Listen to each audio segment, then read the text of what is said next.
At ngayon mga giliw naming tagapakinig, narito si Lola Sela sa kanyang pangatlong kabanata ng kanyang kwento na pinamagatang Huwad dito sa ating dulang, mga kwento ni Lola Sela.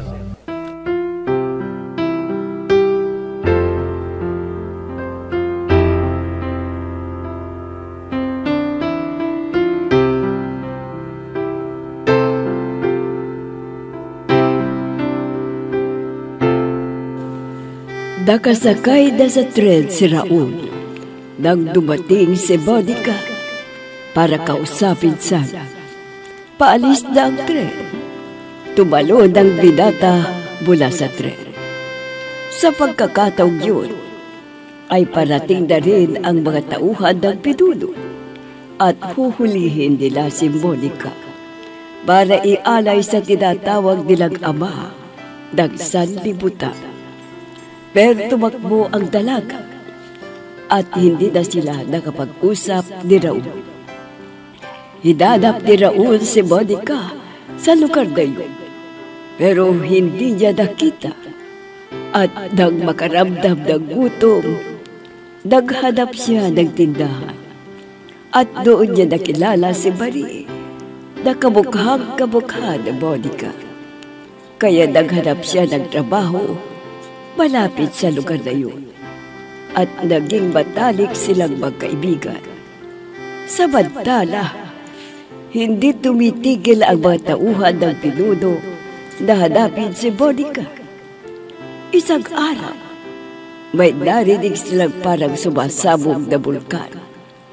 Natakot ang mga nakatira doon at sinabi, pinaparusahan na sila ng ama ng sanlibutan dahil sa nabigo silang ialay si Monica.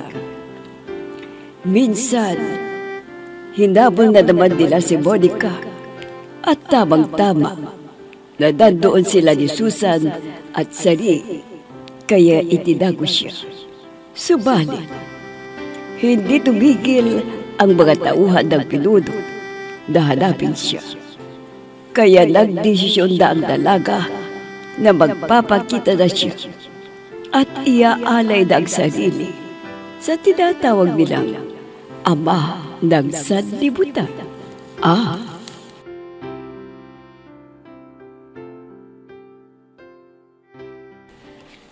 Bakit kailangan na mag-alay sila ng isang birheng babae? Ayon kay Monica, yun daw ang hiling ng ama ng sanlibutan nila. Aling Saring, Susan, nadadamay na kayo dahil sa akin. Kaya napag-isip-isip ko na magpapakita na ako sa kanila. Anong ibig mong sabihin? Papayag kang iaalay kanila? Opo, Aling Saring. Labag man sa kalooban ko na gawin ito, pero gagawin ko dahil maraming nadadamay. Monica, kung ako ang masusunod, huwag ka na sanang magpakita. Para kasing hindi ako naniniwala sa itinuturing nilang pinuno. Ang Diyos ay mga hayop, bunga ng mga halaman ang iniaalay. Yan ang katawan ng isang birhen. Kaya mag-isip ka munang mabuti bago ka magpakita sa kanila. Nakapag-isip na po ako, Aling Saring. Sige po, magpapaalam na po ako sa inyo. Maraming salamat na lang sa pagmamalasakit ninyo sa akin. Iaalay ko na ang aking sarili. Monica! Sige po, Aling Saring. Aalis na po ako. Magpapakita na ako sa kanila. Kayo na pong bahalang magpaliwanag kay Raul, ha? Mahal na mahal ko po siya. Kahit may alay ng aking sarili sa ama ng sanlibutan, mananatiling siya ang nagmamay-ari ng aking puso. Kailanman.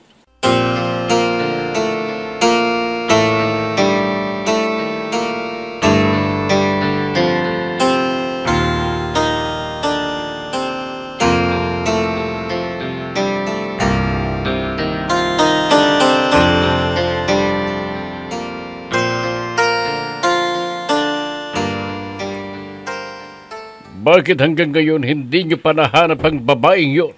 Anong ginagawa ninyo? Pinuno, ginawa na po namin ang lahat ng aming makakaya pero hindi namin siya talaga matagpuan.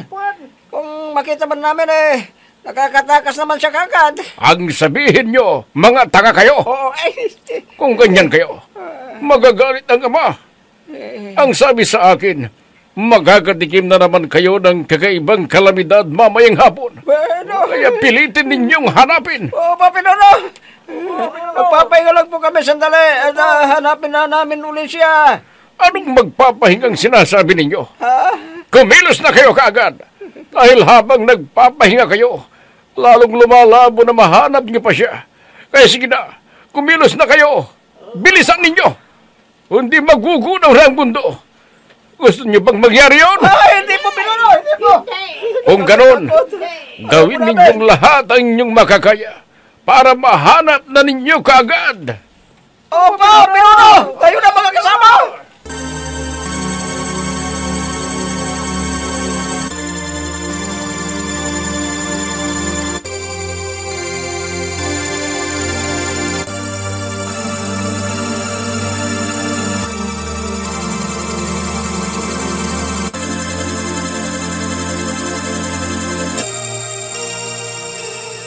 Oh, Raul, umuwi na lahat ng mga kasama mo sa trabaho. Ikaw lang ang naiwan. Huwag mong sabihin kakain ka pa. Nakapagligpit na kami. Marie, talagang sinadya ko na magpaiwan. Dahil, Dahil ano? Uutang ka ba? hindi, Marie. May sasabihin sana ko sa'yo eh. Ha? Seryoso ka yata? Ano ba yun? Sige na, bilisin mo na. At inaantok na ako. Marie, maniniwala ka kaya kung sasabihin kong umiibag ako sa'yo? Naku, ito talagang lalaking to, oo. Lagi mo na lamang akong binibiro eh. Umalis ka na nga. Bukas na ulit tayo magkita. Bye-bye. Marie, sandali lang. Marie! Hindi naniwala sa akin si Marie sa sinabi ko. Kung kailan ko pinagandaan na sabihin sa kanyang damdamin ko, parang sa tingin niya binibiro ko siya. Ano kayang gagawin ko para maniwala siya sa akin? Ano?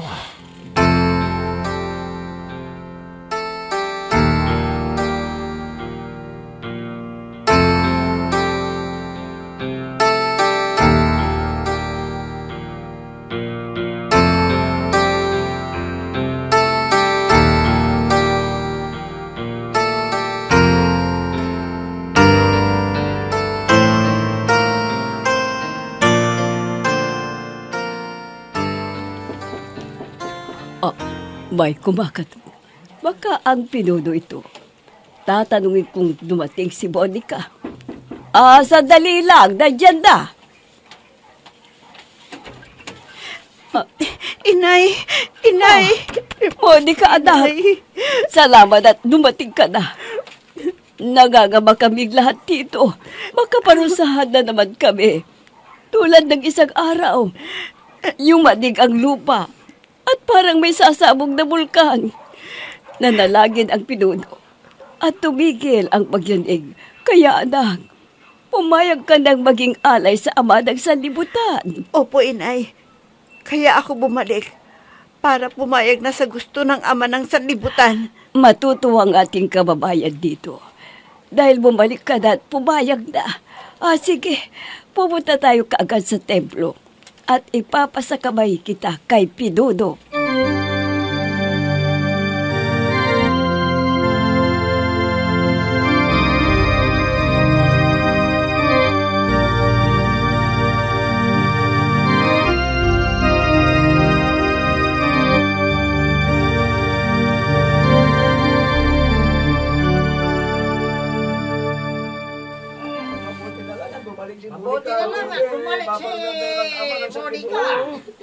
Mga kaanib, humanda kayo dahil gagawin natin ang ritual sa lalong madaling panahon. Ang pag-aalay sa ama ng sanlibutan ng isang babaeng birhen. Bihisan na ang iaalay. ihanda na rin ang mga sariwang bulaklak na isasaboy habang ginagawang ritual. Kailangang mapasaya natin ang ama ng sanlibutan upang sa ganon ay bibigyan tayo ng maraming biyaya at hindi niya tayo parurusahan.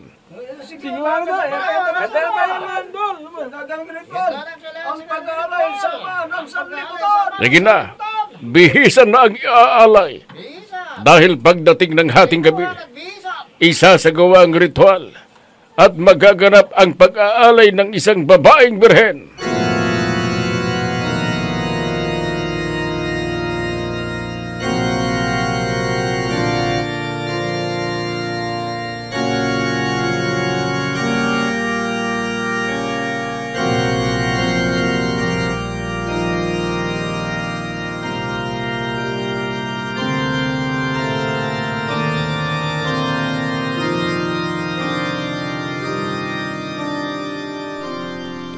Susan, napakaliwanag sa dako roon. Opo, Aling Saring. Yan po ang templo ng mga naniniwala sa pinuno ng isang samahan. At kasali sila Monica.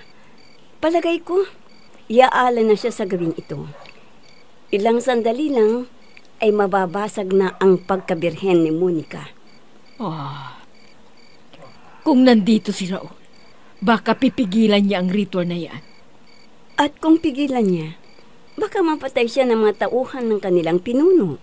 Oo, Susan. Kaya mabuti na rin na umalis siya dahil hindi niya kayang tanggapin na iaalay na nila si Monica. Nasaan na kayo si Raul ngayon, Aling Saring? Hindi ko alam. Wala naman siyang nabanggit sa iniwan niyang sulat nung umalis siya. Kung ganun, walang katiyakan kung saang lugar siya pupunta. Oo. Sana gabayan siya ng puong may kapal. At sana matanggap na niya na hindi sila para sa isa't isa ni Monica. Lagi rin siyang kasama sa panalangin ko, Aling Saring. Dahil naiintindihan ko ang kanyang nararamdaman. Masyadong masakit ang pangyayari. Sabi raw sa kanya ni Monica, ay may iba na siyang nobyo. Pero ang totoo pala, itinagda siyang ialay. Aling Saring, tumingin kayo sa bandaron. Napakaliwanag. At ang usok na nakikita natin ay may iba't ibang kulay. Napakagandang tanawin. Oo nga, nakakamangha. Ang ibig sabihin ba niya na ialay na si Monica? Opo, Aling Saring. Nagwakas na ang pagkabirhen ni Monica.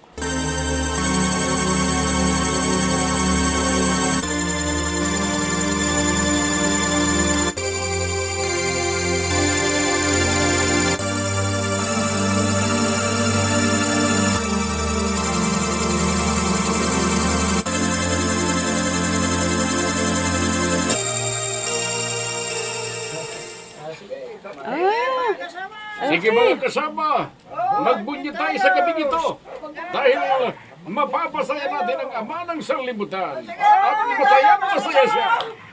Monica, tapos na ang pag-aalay sa'yo. Inay, Bakit parang malungkot ka? Dapat masaya ka dahil ikaw napili ng ama ng sanlibutan na ialay sa kanya. Inay, hindi na ako birhen ngayon. Nabasag na ang aking magkabirhen. Napakapalad mo, anak. Dahil marami gustong mapili rin sila ng ama ng sanlibutan para ialay. At ang sabi ng pinuno, kung magbubuntis ka at lalaki, siya ang papalit sa pinuno na mamumuno sa atin. Kaya napakaswerte mo, anak. Dahil magiging pinuno ang anak mo. At apo ko ang magiging papalit na pinuno. Inay, ramdam ko, hindi ako inialay, kundi hinalay ako. Kaya nagsisisi ako kung bakit umayak ako. Monica!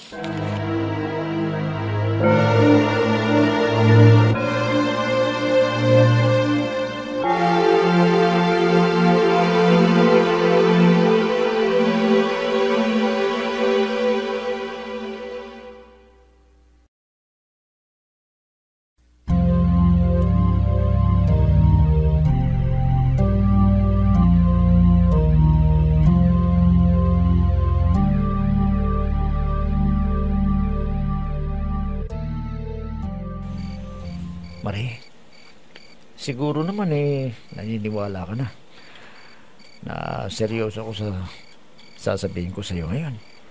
Ano ka ba naman? Lagi mo na lang sinasabi sa akin yan eh.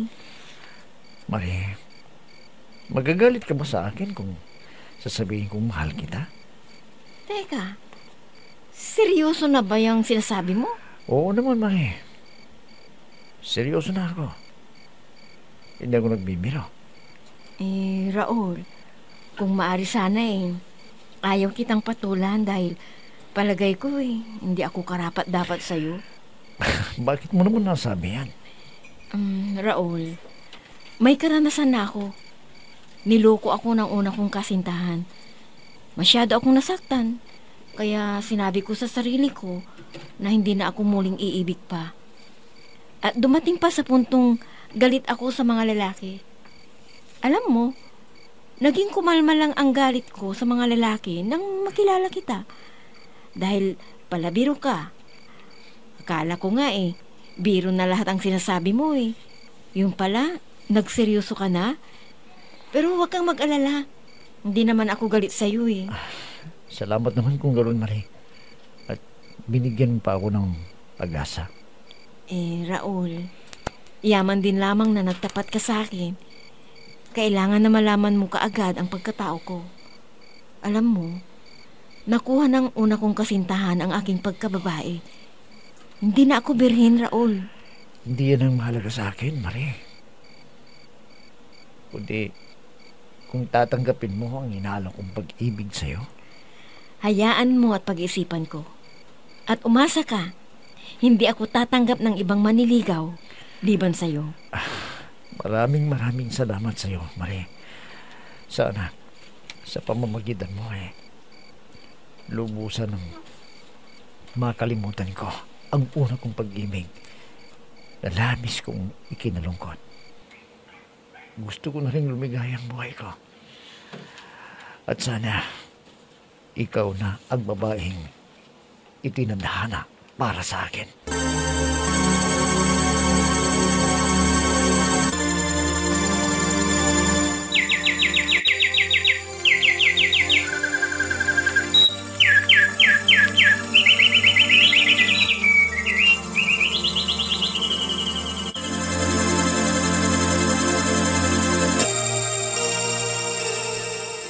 Malapit nang ipanganak ang anak ng ama ng sanlibutan. Kaya ihanda ninyo ang kanyang gamit. Dapat tayo matuwa dahil lalaki ang anak ng ama ng sanlibutan kay Monica. Nakanda na po ang gamit. Nagsisilanda na. Sige, ihanda na ang lahat para sa pagsilang sa anak ng ama ng sanlibutan.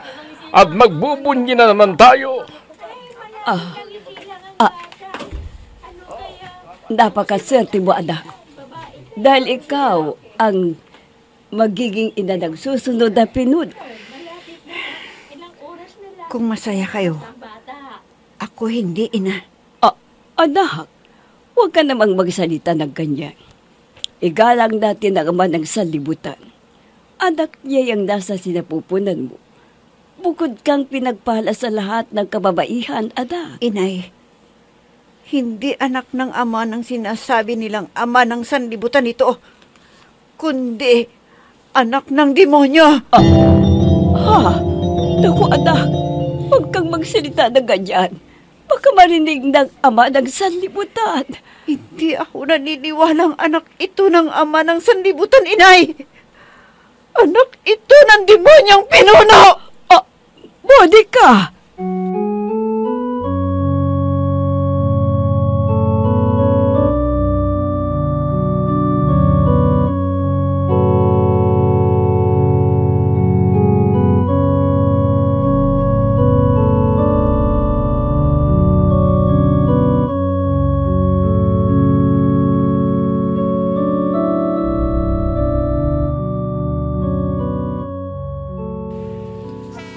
Nandito na ako sa estasyon ng tren. Dadalawin kong inay. Medyo naghilom na ang sugat ng aking puso nang makipagkalas sa akin si Monica. Kamusta na kaya siya ngayon? Ilang oras lang mararating ko na sa amin. At magkikita na yung kami ni Nay. Buti na lang at nakilala ko si Marie. Nakamukhang kamukha ni Monica. Salamat Diyos ko. Dahil may nakita akong pag-asa kay Marie.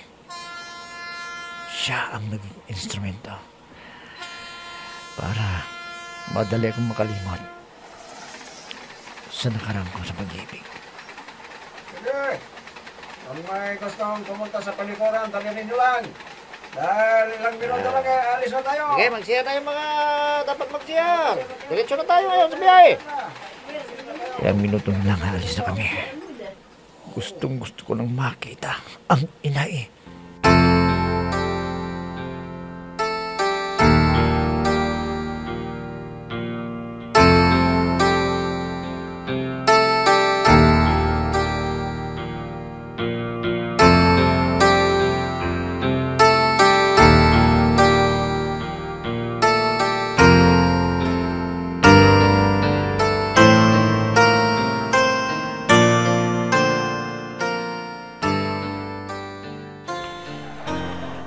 Kailangan mamalingki muna ako para matuwa naman ang inay.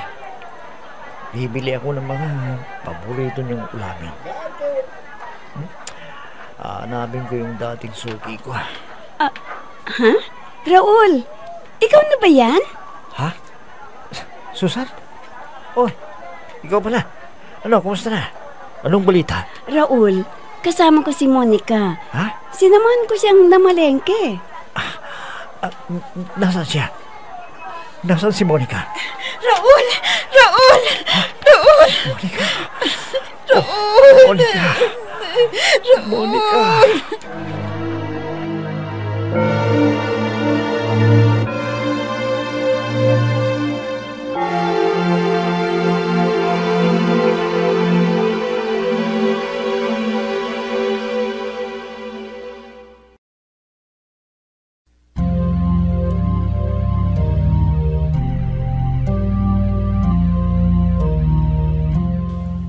Magkabalikan pa kaya sina Monica at Raul?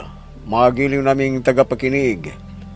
Abangan ang susunod na kabanata ng ating kwento na pinamagatang Huwad dito sa ating dulang. Mga kwento ni Lola Sela. Mga nagbigay buhay sa ating dula: Myra Abrihal Narnula, Susan Malignem, Ami Diaz, Oscar Ora, Robert Di Guzman, Jun Cabato, Eva Alcoreza. Technical Supervision at Musika, Oscar Ora. Nilapatan ng tunog, Robert Di Guzman. Sa panulat at direksyon, Amos Iglesias. Mga kwento ni Lola Sela. Inihahandog ng IFRI Recording Studio para sa pambansang radyo ng Pilipinas, Bombo Radio, Philippines.